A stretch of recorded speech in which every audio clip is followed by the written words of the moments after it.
Did you know that emotional intelligence is one of the key predictors of success and happiness in your life? It's not IQ, it's actually EQ. And so I really want to share with you what emotional intelligence is and how to develop it and how you can start owning it and mastering it in your life. I'm a teacher, I'm a wife, I'm a mom. I've worked with kids for the last 15 years, and I've learned in my own life how to manage my own emotions, how to develop self-awareness, how to have empathy, how to regulate my own emotions so that I could be successful and enjoy my life. Let's do it. All right, so emotional intelligence, what is it? So, emotional intelligence is simply being able to understand yourself, understand your own emotions and why you feel a certain way, and to recognize that you're feeling a certain way. It's also being able to manage those emotions and regulate. If you are feeling sad or angry or frustrated or any of these emotions, that's totally normal. It's actually very healthy to experience a wide range of emotions depending on the situation, but that you can regulate them because it's not appropriate if you feel angry just to hit or to scream, etc. And that's not going to help you build better relationships with customers, with friends, with coworkers, etc. And then it's also being able to understand other people, having empathy for other people and their own emotions and how they feel in their situation, and being able to recognize the emotions in others and connect with them. And then it's also the social skills of relationship building and being able to build effective relationships. This is key because if you want to have good friendships, if you want to connect with your family, if you want to, like I'm a teacher, if I want to connect with students, if I want to serve customers, if I'm in business, all of these things are so important because you need to be able to understand people and you have to understand yourself. If you're going for a hard goal, you're going to have emotions come up. You're going to have things that are going to be hard and that you're going to have to face and experience. And if you're not able to handle that pressure, if you're not able to handle those emotions that are weird, that are uncomfortable, that are scary and frightening, a lot of people are scared to face those emotions, you're not going to be able to move through it and be able to achieve what you want. And the other part of that is connecting with people. If you're in business, you have to know how to understand people. You have to know what they want. What does the customer want? What do they need? What are their pain points? And if you can't empathize with someone in their situation, you're not going to be able to build a service or product that can help them. So emotional intelligence is key. Let's get into some tips on how to build it. So the first component of emotional intelligence is building your own self-awareness. So self-awareness is something I learned at my undergraduate degree, my Bachelor of Science at Virginia Tech, and they talked about it so much, certain professors. And so this awareness is simply just being present, being clear, being aware of yourself. Are you aware of how you act? Are you aware of how you think? Are you aware of your own beingness and situation? And so simply the best thing I can tell you to do to develop this is to start noticing. And so you want to simply be an observer of yourself. Observe your thoughts. Observe your actions, observe your feelings. And so really get more introspective and really start noticing. A lot of people just go through daily life and are just going from one thing to the next, and they're not taking the time to really look inwards and to look back at themselves in the mirror. And that is the number one thing you can do, because we can only control ourselves. If we're not even understanding ourselves or controlling ourselves, how are we going to achieve success? How are we going to be happy? How are we going to build meaningful relationships? Have you ever seen people who are just going on and on and on about things, and you're trying to have a conversation and they're just talking all about themselves, and they don't understand that it's a two-way street and that you're trying to talk back and forth? Or someone who just emotionally explodes and they can't handle their emotions. They feel angry, they feel frustrated, they feel this certain way, and they just explode off on you, and they totally let their emotions take control of the situation and their life. And I mean, it happens to everybody. And so we can all build this. So being aware would help. Ooh, I'm starting to get frustrated. Oh, why am I feeling angry? Okay, I notice I'm feeling angry. Then you can step in and implement something, a strategy to be able to regulate your emotions, which we'll talk about. But you can't regulate, you can't go step away, you can't do that if you don't even notice that you're starting to get angry, you're starting to freak out, and you're gonna go off on a rampage, right? You have to notice it first. So if you want to journal, that's fine. But honestly, I would just try to be aware and just think and do a self-assessment on my own. That's really the biggest thing that has helped me build more self-awareness in my own life. The second part of this is being able to self-regulate. Can you regulate your emotions once you experience them? We all know people or have experienced it ourselves when emotions just take over. And maybe sometimes we're good, but other times we're not as good at handling it. And we don't want that. I know for me, I started caring more about this when I started having these uncomfortable feelings or started feeling more stressed or worried or anxious or frustrated about something. And I didn't know exactly what to do. I didn't want to show up like that. I didn't want my emotions to overtake me. I want to show up as a happy, calm, focused, reliable person. And so I had to work at it. You have to work at it. And so maybe you had a moment in your life where you're like, hey, I want to show up well for my kids, or I want to show up feeling peaceful. No one wants to run around feeling stressed all the time or anxious or letting other things control them. We can control ourselves if we do the work and that we're able to.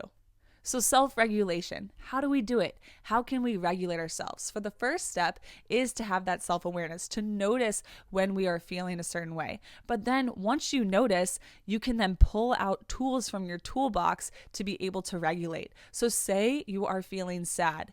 Maybe it's helpful for you to notice, I'm feeling sad, like I need to go talk to someone right now, or I need to be by myself to process these emotions for a minute. Just let me go take a minute. Or maybe you need to just cry and let it out, and then you're fine. There's multiple things that you can do. Maybe if you're feeling really stressed or anxious, you need to do a brain dump and dump everything that's on your mind onto the paper. And then you need to start setting a schedule for it and say, ooh, I'm just overwhelmed. There's so much going on. Write it down, and then you can put it into the calendar. Okay, I need to go do this for my son. Cool. All right, I need to go do this and schedule this appointment, and then we have to do this and this and this. Schedule it in. Then you're like, okay, now I have a plan for it. It's out of my head. I feel calm, right? Or there's a lot going on. And so you know that exercise is one of the best ways to help manage your emotions and to help yourself feel good. I know for me, I always exercised my whole life and was just constantly outside playing or doing sports or activities, etc. And eventually I didn't do that as much. And so I started having more emotions or getting a little bit more stressed, which I'd never experienced before. But so I had to be intentional about going to the gym to feel good in my body and to be healthy and fit, etc., and to not have pain. But it was also for the emotional side, right? And so there's lots of different things you can do, but you first have to notice. Even with anger, if you notice you're getting angry, or even with your kids, if they're starting to have a tantrum, if you're in the red zone, I talk about this, if you're in the red zone, there's the green zone where you might feel frustrated, but you're acting like yourself, like, oh, that's annoying, but it's not really getting to you. But then you start getting to yell, you see people, their emotions rise up, or you see it in yourself and you're just like, ha ha ha. You're not going to have a calm and rational conversation when that's going on. So notice that in your kids. Like with my son, I have a 3-year-old. If he's starting to get emotional every once in a while, or if something happens, I was like, do you need a minute? And then he goes, yeah. And then he takes a minute and he calms down, and I can calm down with him. I can sit by him. Sometimes he just wants to be by himself. And then he comes back. Instead of like engaging with him and being like, no, you need to do this and this. And his brain literally is just in this heightened state. So it's really hard to focus. It's really hard to talk rationally, right? If your brain is being hijacked, it's really, really hard to actually have a normal conversation. And so noticing that in your kids, noticing that in yourself, and stepping away and saying, hey, I need to go take a minute. Hey, I'm starting to feel really stressed. Can I go take a minute? Or just go do it. Remove yourself. That's a really great strategy. I know you can't always do that. Sometimes you have to be around the situations, but there's other tools you can do, and putting in your headphones or focusing on other things, etc. But anyways, there's so many tools, but you have to first notice and be aware, and then you can implement these things. And what's going to work for you might be different for somebody else, but there's so many things that you can use that you can start implementing and trying that makes such a difference in people's lives, and it truly is life-changing. Number 3, this third part is empathy for others and being able to have compassion and understand others. Empathy is simply being able to put yourself in someone else's shoes and understand their situation and their own experience. We all have our own experiences. We see our lives in different ways, and you could see someone who's struggling or freaking out, and you could be like, that doesn't make sense. Like, why are they freaking out? Like, oh my gosh, like what is wrong with them?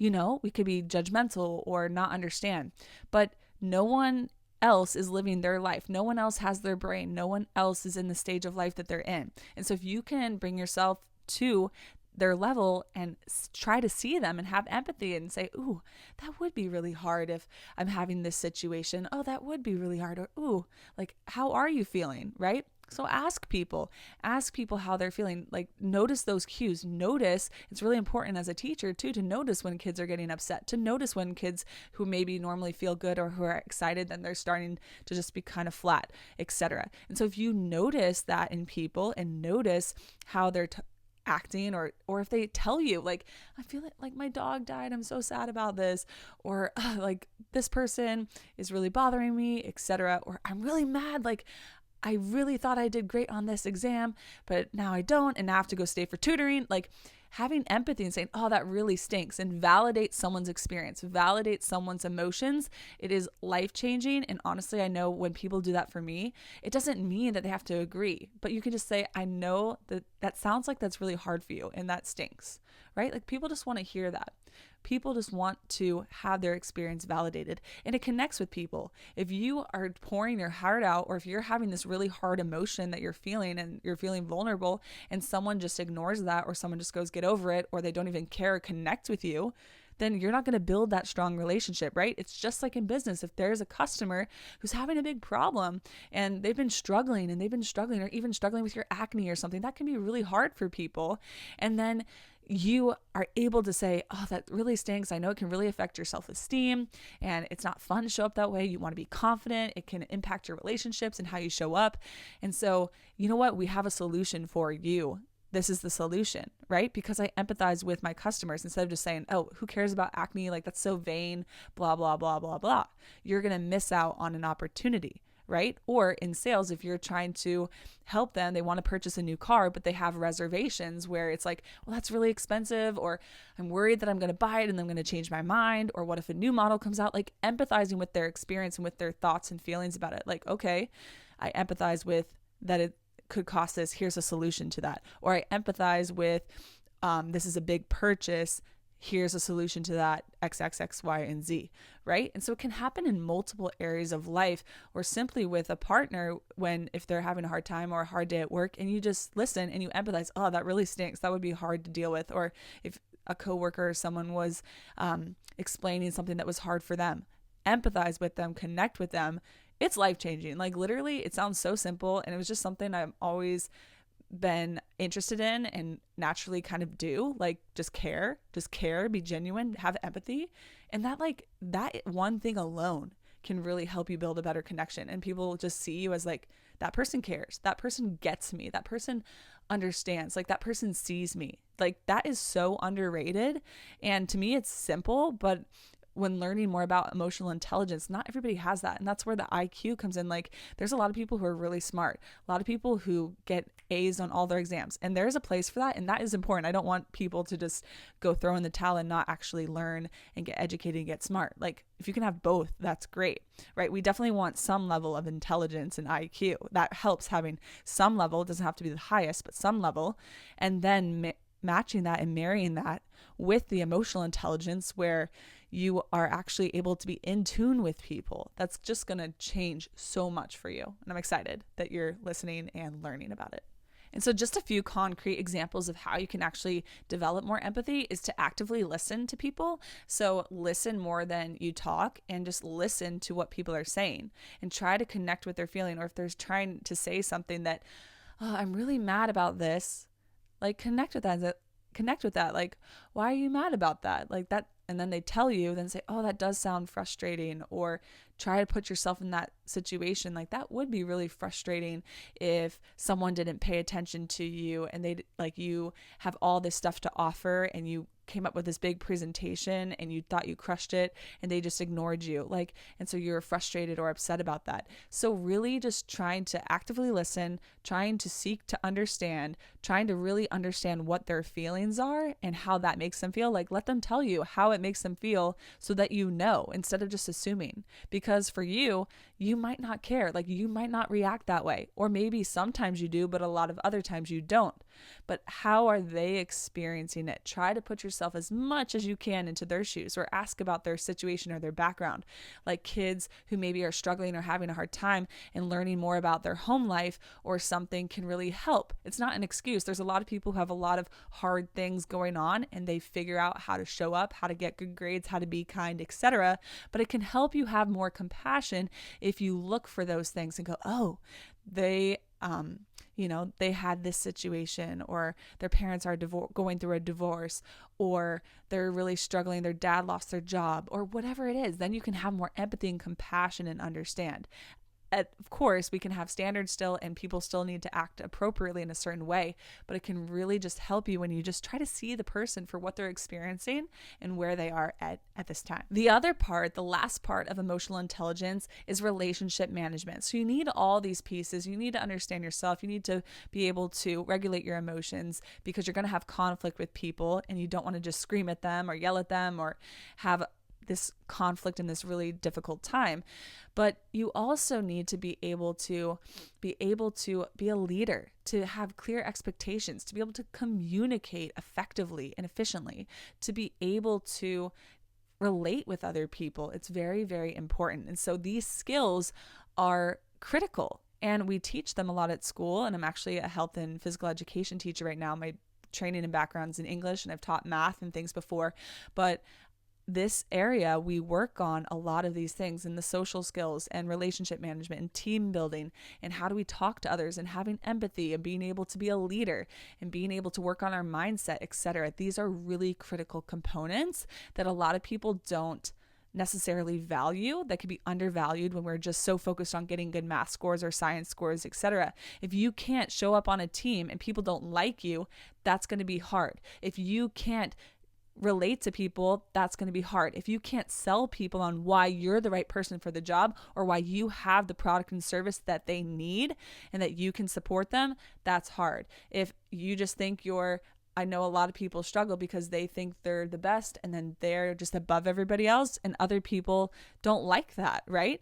And so it's these basic things of getting to know people, asking them questions, getting to know their names, being able to work well and get along with people, and then also leading and inspiring and motivating people. That's a key part of it as well. People want to see someone who's an attractive character. People want to see people who can help them and provide value to them, and that are fun to be around, right? It's the culture. That's a big thing in the business world and in workplaces, is the culture. What's the culture like? And the culture comes down to the leadership and also the people. What is your culture like in your classroom? What is your culture like in your family? How are you showing up, and how are you acting?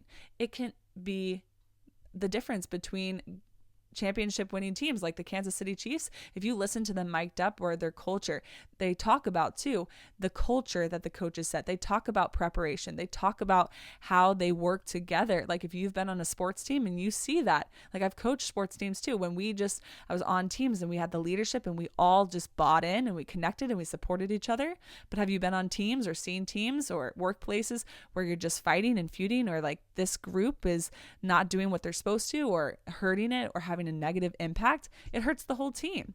And so these things, being able to relate to people, being able to get people to buy in, getting people to be on the same page, is such a high value skill, and it can help you in so many aspects of your life. One way you can build this and improve this is with communication. Being able to communicate clearly, effectively, being able to have a two-way conversation, being able to be real and honest. These things matter. Being able to listen and not just like share all your stuff, being able to say a sentence or two to someone and then they respond back, and being able to have this back and forth like tennis.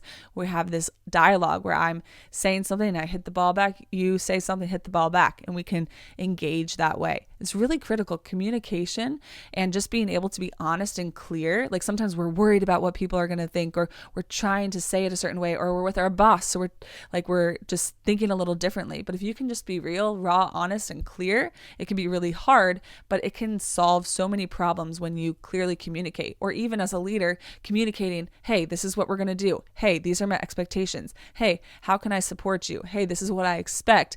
That helps. If you don't tell people what you expect or who you are or what you want, how are you going to get it, right? And then we're surprised they're not acting this way, or why are they acting this way? Did you tell them how to act? Did you tell them what you expect? Have you worked with people who aren't acting the way you want?